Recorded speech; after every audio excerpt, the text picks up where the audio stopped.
नमस्कार, मैं हूं अर्चना यादव और अभी हम लोग हैं कुंवर उद्यान में। आज मायावती जी ने अपना कैंडिडेट उतार दिया है, तो उसी सिलसिले में हम लोग बात करने वाले हैं। यहाँ पे हमारे साथ में हेमंत कुमार मौर्य जी, जो बसपा के नेता हैं। मायावती जी ने अपना कैंडिडेट उतार दिया है। एक तरफ भाजपा के निरहू हैं, दूसरी तरफ सपा के धर्मेंद्र यादव हैं। कितना टफ मुकाबला लगता है?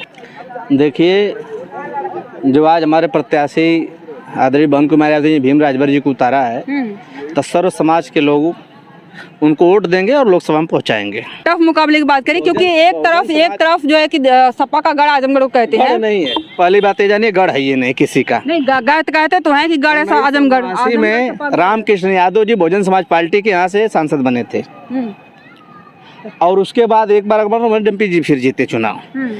इस बार दिनेश लाल यादव जी हैं वर्तमान में। इसके पहले श्री अखिलेश यादव जी थे सपा बसपा गठबंधन में। तो गढ़ किसी का नहीं कहीं है, ये जनता है। जनता की अदालत में लोग जाते हैं, अपने संगठन अपना बात बताते हैं और उस हिसाब से वाली वोट करते हैं, लोग चुनाव जीतते हैं। हाँ। गढ़ किसी का नहीं है। गढ़ किसी का नहीं, लेकिन फिर भी निरहू है। निरहू को 1.5 साल का ही टाइम मिला हुआ था, उनकी काफी अच्छी फैन फॉलोइंग बन गई है।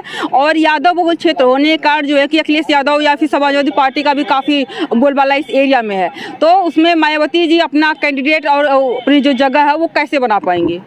हम लोग प्रत्याशी बहुत दमदार दिए हैं। राजभर भी वोट करेगा, एससी भी वोट करेगा, ओबीसी भी वोट करेगा, मुसलमान भी वोट करेगा। हम चुनाव जीत रहे हैं। बिल्कुल, ये सही है। तो आपने सही कहा कि सारे लोग वोट देंगे, लेकिन एक तरफ अखिलेश यादव है, वो पीडीए लेकर के आए हुए हैं। एक तरफ पिछड़ा दलित अल्पसंख्यक है और मोदी जी भी, भाजपा भी कहती है सबका साथ सबका विकास। अरे आप 5 किलो राशन भी देती है जो दलित वर्ग, खास करके उनके लिए काफी सहूलियत हो जाती है इसके कारण। जो कि मायावती ने ऐसा कुछ भी नहीं किया हुआ है। ऐसा क्या काम जो है कि आगे आने वाले समय में करेंगी, या फिर ऐसा क्या उनके लिए वो प्रलोभन होगा जिसके जो है कि ऑडियंस जो है कि जो वोटर हैं उनके प्रति आकर्षित हो? बहुजन समाज पार्टी की जब सरकार थी तो उन्होंने 80 से 100 रुपये में राशन मिलता है, तो बहन जी ने डायरेक्ट रोजगार की व्यवस्था बनाया।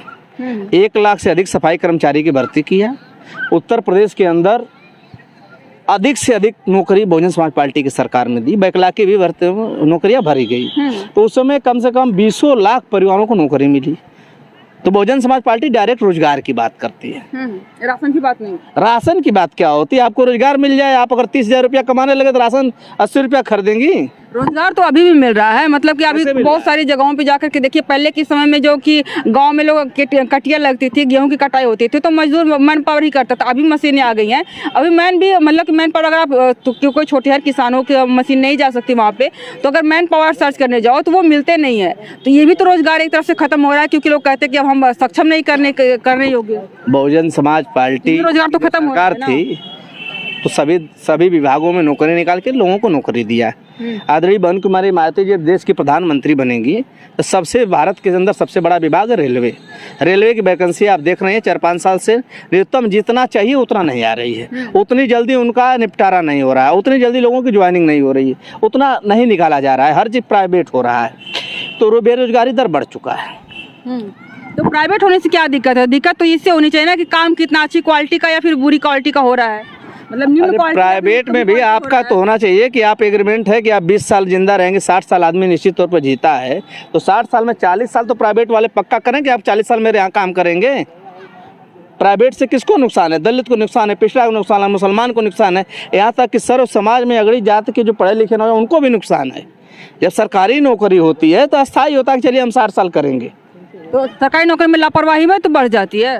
कोई काम नहीं करना चाहते हैं, कहते हैं कि सैलरी हम लेंगे और काम करते ही नहीं है। समाज पार्टी की जब सरकार थी तो इसी उत्तर प्रदेश के अंदर लाइन आर्डर इतना तगड़ा था कि समय से अधिकारी 10 बजे पहुंचता था और 12-1 बजे तो जनता की बात सुनता था। आज अभी हम एक अधिकारी से मिल के आ रहे हैं, जो अधिकारी बात सुनने को तैयार नहीं, यहाँ तक कि एक महिला को भी भगा दिया है। वो तहसीलदार है और सुनने से इनकार कर दिया। ये है भारतीय जनता पार्टी की सरकार। अधिकारी मनमाना कर रहे हैं, किसी जनप्रतिनिधि की बात नहीं सुन रहे हैं। लेकिन जब बहुजन समाज पार्टी की सरकार थी तो डीएम के पास जाइए, एसपी के पास जाइए, कोतवाल के पास जाइए, एक भी दंगा नहीं हुआ। सभी लोगों को कानून से कानून का राज अगर कोई स्थापित किया पूरे भारत के अंदर तो बहुजन समाज पार्टी की सरकार और बहन कुमारी मायावती जी द्वारा। तो फिर इतनी अच्छी सरकार थी तो फिर इस तरह से खत्म क्यों हो रही? क्योंकि खत्म करने का बात वही कहते हैं, क्या नाम उनका, गुड्डू जमाली है जो पहले बहुजन समाजवादी पार्टी में थे, अभी सपा का उन्होंने दामन थाम लिया है। वो कह रहे हैं कि भाजपा, उन्होंने कहा कि मायावती जी का रुख हमको थोड़ा भाजपा की तरफ लग रहा था, उनका रुझान उधर लग रहा था, इस कारण जो है कि हम सपा की तरफ आ गए, इसमें शामिल हो गए। इससे क्या दल बदलने वाले लोग हैं। यही काम तो अम्बेडकर नगर में भी हुआ है। एकदम नहीं हुआ है। क्या नहीं हुआ? पहले बसपा के वो अवसरवादी थे, ये भी अवसरवादी हैं। 2 बार विधायक कौन बनाया? बहुजन समाज पार्टी ने। फिर ओवैसी जी के साथ चले गए, अब समाजवादी जी के साथ चले गए। तो जो जहाँ जाता है वहाँ बढ़िया बताएगा। जब तक जिससे काम लेना वो बहुत बढ़िया है। तो यही हो सकता है ना, हो सकता है कि समाप्त पार्टी की तरफ हो रही हो बहन मायावती की पार्टी, इस कारण लोग पार्टी छोड़ रहे हैं। अच्छे ऐसा बोल रहे हैं। बहुजन समाज पार्टी की नीति और नीयत दोनों साफ है और हम लोग जो यहाँ भीम राजभर जी को प्रत्याशी दिए हैं, निश्चित तौर पर चुनाव जीत के आगे जाएंगे। और बहुजन समाज पार्टी की तरफ से वो इंदू चौधरी हैं, वहाँ पे कितना टफ मुकाबला होगा? टफ मुकाबला नहीं है। इंदू चौधरी जी को घर घर लोग जानते हैं। बहुजन समाज पार्टी की मिशन मूवमेंट की वो कार्यकर्ता रही हैं और अब आदरणीय बहन कुमारी मायावती जी का आशीर्वाद हो गया है। वो निश्चित तौर पर चुनाव जीत के प्रोफेसर इंदू चौधरी जी दिल्ली के सदन में जाएंगे। अगर मायावती जी आती हैं, एक तरफ ये भी लोग कयास लगा रहे हैं कि हो सकता है कि वो प्रधानमंत्री का चेहरा भी देख रहे हैं मायावती को, अगर वो प्रधानमंत्री बनती हैं तो ऐसा कौन सा काम करेंगी जो राहुल गांधी ने नहीं किया और मोदी जी ने नहीं किया? बहुजन समाज पार्टी की जब 7 से 12 तक सरकार थी तो आप पब्लिक से पूछ सकती हैं, इंटर पास और हाई स्कूल की लड़कियों को पैसा मिलता था 10 से 20 हज़ार रुपये और एक साइकिल मिलती थी। सावित्रीबाई फुले योजना का नाम था।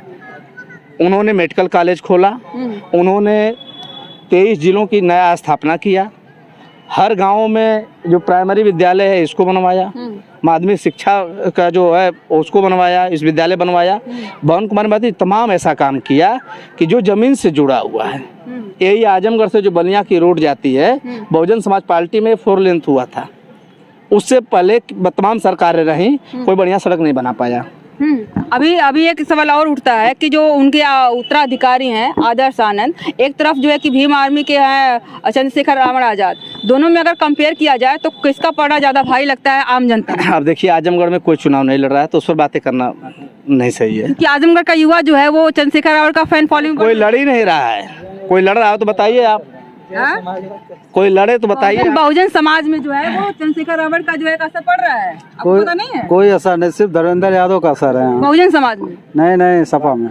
सपा की बात कर रहे हैं। यहाँ पे हमने बहुजन समाज की बात करी है। बहुजन समाज का जो युवा है वो चंद्रशेखर रावण आजाद की तरफ ज्यादा वो हो रहा है, मतलब उनकी तरफ झुक रहा है। तो यहाँ पे हमने बात करी है जो है कि मायावती जी ने भी अपना कैंडिडेट आजमगढ़ से उतार दिया है, लालगंज से पहले उतार दिया था। तो यहाँ पे हमने बात करी कितना टफ मुकाबला होगा। एक तरफ धर्मेंद्र यादव है, दूसरी तरफ नीरव है, तो कितना मुश्किल होगा यहाँ पे चुनाव लड़ना। दोनों लोग दावा करते हैं, एक तरफ पीडीए है, एक तरफ सबका साथ सबका विकास है। तो कितना मुकाबला टफ होगा आने वाले दिनों में देखने को मिलेगा। आज के लिए बस इतना ही। बहुत बहुत धन्यवाद।